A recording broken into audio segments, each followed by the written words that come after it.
Students, today we are going to paint in a picture with the cotton swabs. For this activity, we need cotton swabs, rubber bands, paint, colorful papers and a white paper. The very first step is to take some cotton swabs and bundle them together with a rubber band.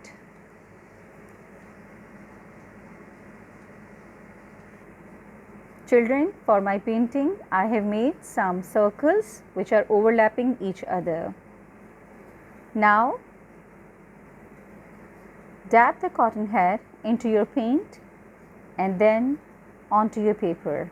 You can dab your paint into creative patterns or shapes on your own.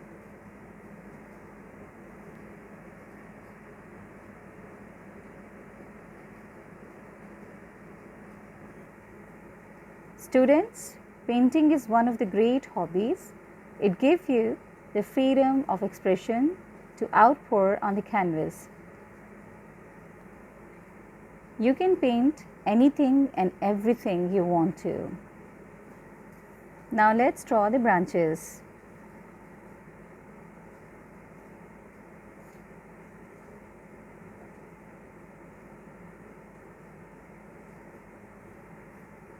Now draw some leaves on the sides.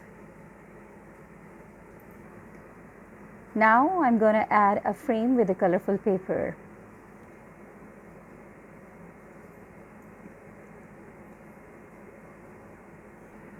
Students, you can create your own design and a pattern using the small dots. Hope you like it. See you next time with some new ideas. Stay home, stay safe. Allah Hafiz.